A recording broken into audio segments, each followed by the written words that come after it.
Welcome. This is the cook. இன்றைக்கி நம்ம என்ன பார்க்க போகிறோன்னா புதினா சட்னி.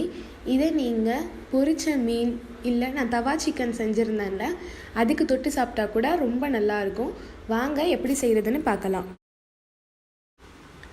புதினா கையளவு எடுத்து வச்சுக்கோங்க. அதுக்கப்புறம் மல்லி கொஞ்சம் போதும்.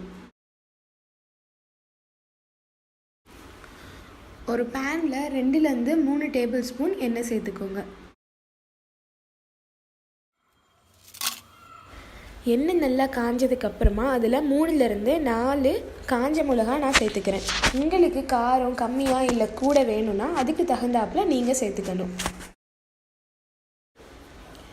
காஞ்ச மிளகாவை லைட்டாக ஃப்ரை பண்ணிவிட்டு நம்ம கழுவி வச்சுருக்கிற புதினாவையும் மல்லியையும் இது கூட சேர்த்துடலாம். ஸ்டவ்வை ரொம்ப கம்மியான ஃப்ளேமில் வைங்க, இல்லைனா கீழே அடி பிடிச்சிரும்.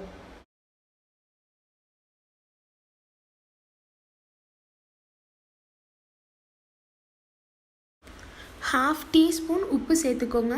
உப்பை இப்போது கம்மியான அளவில் சேர்த்துக்கோங்க. தேவைப்பட்டால் பின்னாடி நம்ம சேர்த்துக்கலாம்.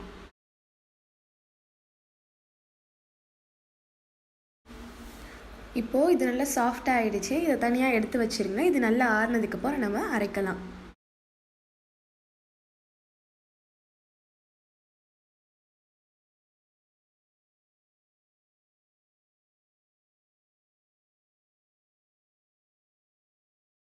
அது ஆறிட்டுருக்க சமயத்தில் நம்ம இங்கே புளித்தண்ணி ரெடி பண்ணிடலாம்.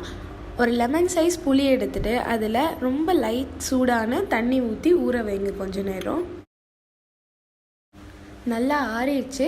அதை இப்போ நம்ம ஒரு மிக்சரில் போட்டுக்கலாம். அதில் நல்லா அரைப்படணும் அப்படிங்கிறதுக்காக கொஞ்சம் புளி தண்ணி சேர்த்துக்கணும்.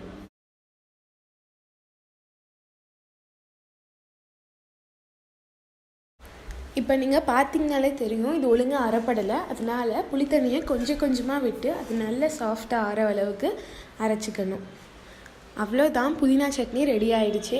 நீங்களும் இதை வீட்டில் செஞ்சு பார்த்துட்டு எப்படி இருந்துச்சு அப்படிங்கிறத எனக்கு கமெண்ட் செக்ஷனில் சொல்லுங்கள். உங்களுக்கு இந்த வீடியோ பிடிச்சிருந்துச்சுன்னா லைக் பண்ணுங்கள், ஷேர் பண்ணுங்கள், மறக்காமல் நம்ம சேனலுக்கு சப்ஸ்கிரைப் பண்ணுங்கள். Bye bye. Thank you.